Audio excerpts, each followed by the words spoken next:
In my last video, I discussed the judgment of the whore and what preceded that judgment, the reasons for the judgment, scripturally, as well as the nation's reasons, the attack on our country. What I'd like to talk about today is where you would go.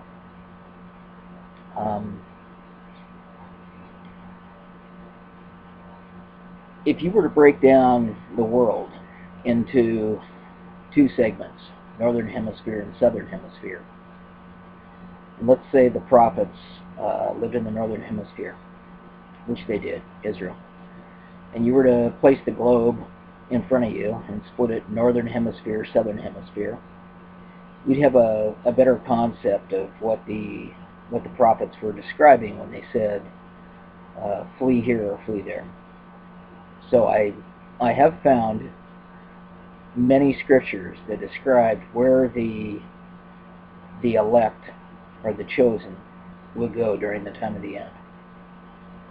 I'm not going to be specific in terms of areas for obvious reasons, but I will tell you this.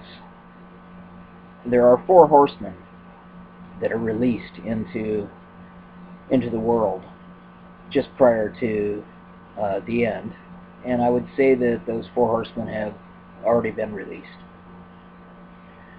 You have a white horseman, white horse, ridden by a horseman. And the white horse was released to the area of the north. What he brought with him was war and conquest. I think if you were to look at the north today, you'd see that the countries of the Northern Hemisphere are bent on conquest and war, starting with World War I and World War II, Vietnam, United States today. We're an imperialistic country. There's other countries that do war, but we seem to be the most aggressive of the aggressors. We're currently involved in 3 wars, Iraq, Afghanistan, and Libya, as of today. And it won't stop there. Our warmongering is going to continue until we've got everything we want, which is all the oil, gas reserves in the world.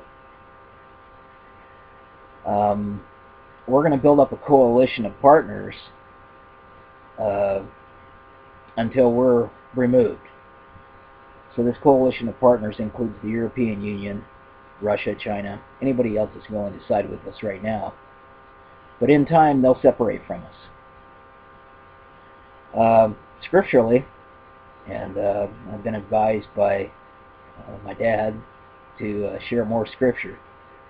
I'm not willing to do that right now.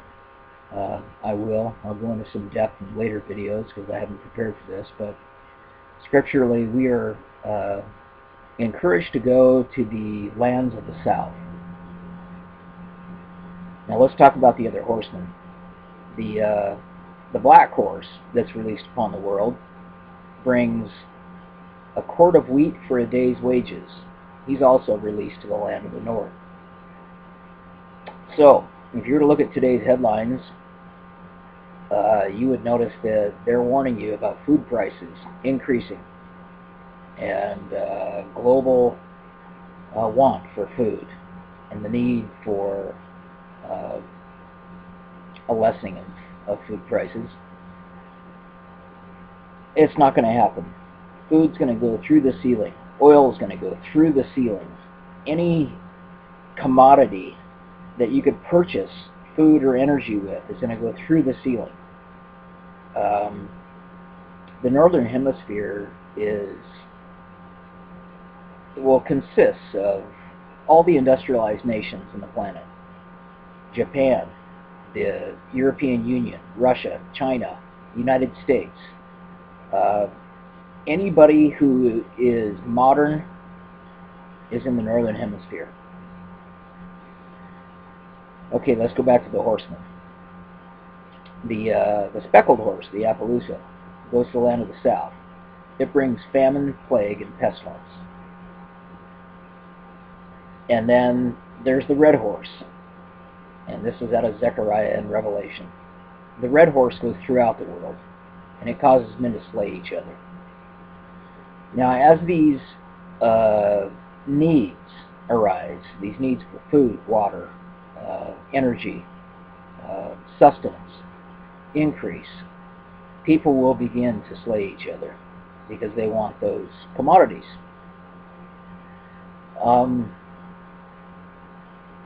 There's only one area where you can go and be safe from the wars that are about to take place, and that would be south of the equator. So that would be my recommendation, that you find a place south of the equator, and you find a place as remote as you possibly can, and prepare for the wars and the inflations, hyperinflation that's about to take place. I